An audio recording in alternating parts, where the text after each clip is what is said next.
Comentario de William MacDonald, libro de Génesis. Introducción. Por varias razones, el primer libro de la Biblia es una de las porciones más interesantes y fascinantes de las Escrituras. Su lugar en el canon, su relación al resto de la Biblia y el carácter variado y extraordinario de su contenido hacen que sea uno de los más prominentes en las Sagradas Escrituras.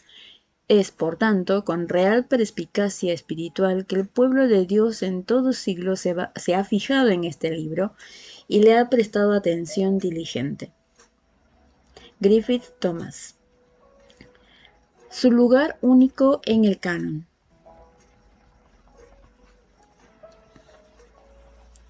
Génesis, cuyo término en griego significa principio, llamado Bereshith por los judíos, del hebreo que significa en el principio, tiene un buen título. Este volumen estimulante proporciona la única descripción auténtica de la creación por el único que estuvo allí, el Creador. Por medio de su siervo Moisés, el Espíritu Santo traza los principios del hombre, la mujer, el matrimonio, el hogar, el pecado, los sacrificios, las ciudades, el negocio, la agricultura, la música, la adoración, los idiomas y las razas y naciones del mundo. Todo esto en los primeros 11 capítulos. Luego, desde el capítulo 12 hasta el 50, vemos los principios de Israel, la nación de prueba de Dios, para ser un microcosmo espiritual de todos los pueblos del mundo. Las vidas de los patriarcas Abraham, Isaac, Jacob y sus 12 hijos, en especial el destacado y piadoso José, han inspirado a millones, desde niños pequeños hasta estudiantes avanzados del Antiguo Testamento. Es necesario un dominio sólido de Génesis para entender los otros 65 libros de la Biblia. Todos ellos se edifican sobre esta base literaria hermosa y proporcionada. Autor.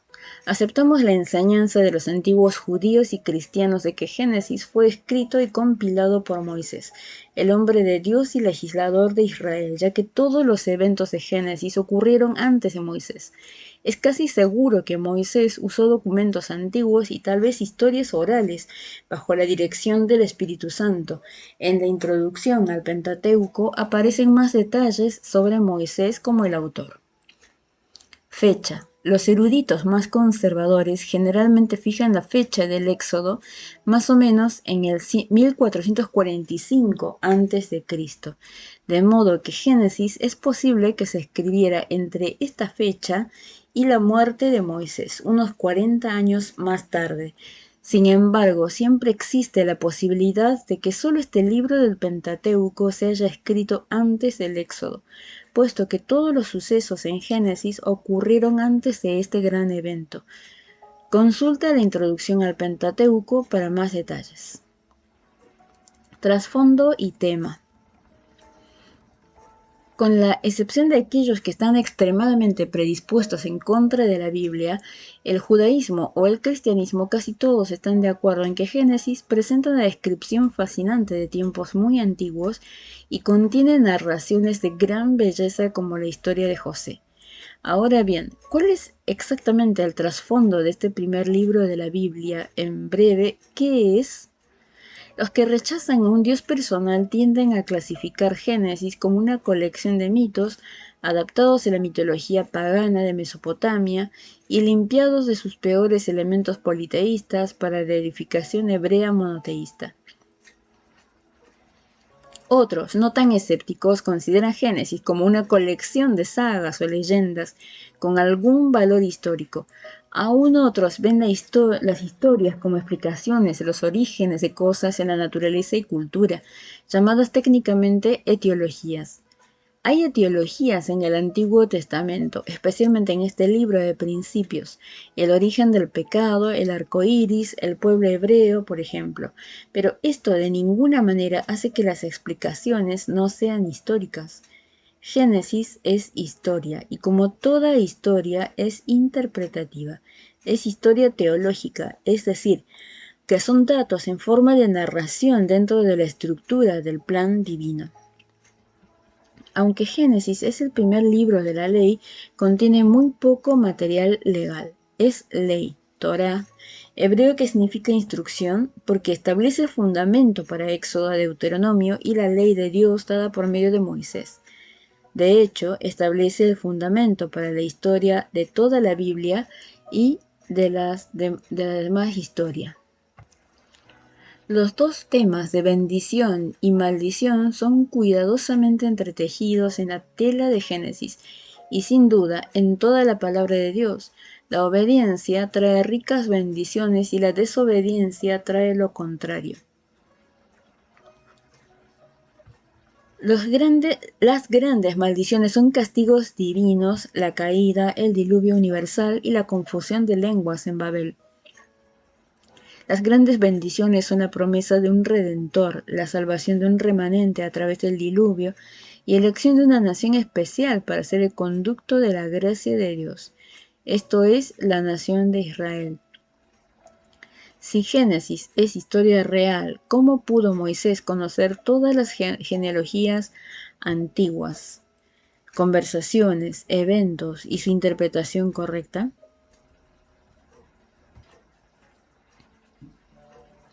Primeramente debemos decir que la arqueología ha sustentado, no comprobado, pero confirmado e ilustrado los acontecimientos de Génesis en muchas áreas, especialmente con relación a los patriarcas y sus costumbres.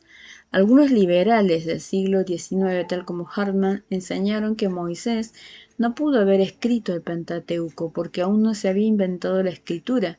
Ahora sabemos que Moisés pudo haber escrito en cualquiera de las distintas escrituras antiguas, habiendo sido enseñado en toda la sabiduría de Egipto. Sin duda, Moisés usó los datos que dejó José y las tablas, los pergaminos y traducciones orales traídas de la Mesopotamia antigua por Abraham y sus descendientes. Estos hubieran incluido la mayor parte de las genealogías conocidas, como las generaciones de Adán, etc. A fin de cuentas, ni esto es suficiente. El Espíritu Santo de Dios inspiró a Moisés para escoger exactamente los materiales correctos e ignorar los demás. Probablemente él dio los detalles en cuanto a conversaciones y otras cosas por revelación directa. Después de todo, es cuestión de fe. O Dios es capaz de producir tal obra por medio de sus siervos o no lo es. Creyentes de todas las generaciones, desde los tiempos más antiguos hasta hoy, han puesto el sello de su confianza en la verdad de Dios. La arqueología nos puede ayudar en la reconstrucción de la cultura de los patriarcas para que resalten más los acontecimientos de la Biblia, pero solo el Espíritu Santo puede iluminar la verdad de Génesis en nuestros corazones y vidas cotidianas. Al leer este comentario sobre Génesis o cualquiera de los libros del Antiguo Testamento, uno necesita depender de la iluminación del Espíritu de la Santa Palabra misma para recibir beneficio de los comentarios. Un verdadero comentario no es un fin en sí, sino una flecha que señala lo que dice Jehová. Bosquejo. Los primeros años de la tierra, capítulos 1 al 11. La creación, capítulos 1 al 2. La tentación y la caída, capítulo 3. Caín y Abel, capítulo 4. Set y sus descendientes, capítulo 5. La extensión del pecado y el diluvio universal, capítulos 6 al 8. Noé, después del diluvio, capítulo 9. La lista de las naciones, capítulo 10. La torre de Babel, capítulo 11.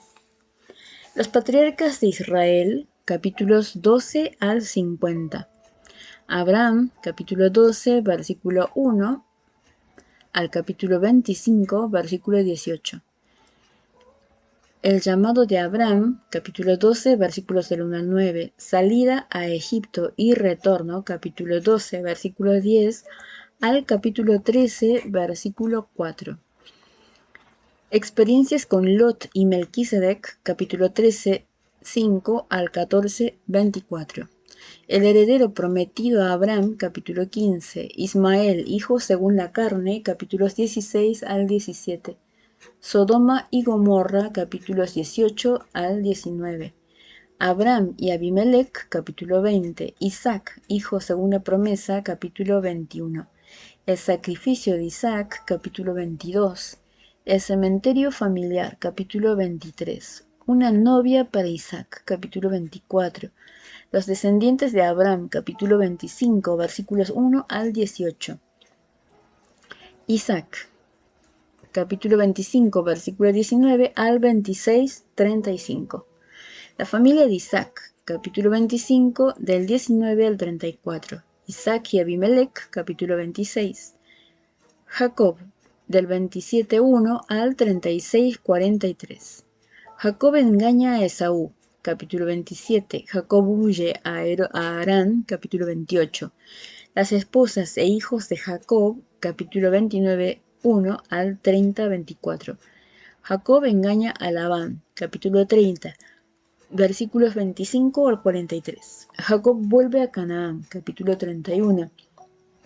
La reconciliación de Jacob y Esaú, capítulos 32-33, pecados en Siquem, capítulo 34, el retorno a Betel, capítulo 35, los descendientes de Esaú, hermano de Jacob, capítulo 36, José, capítulo 37, 1 al 50, 26.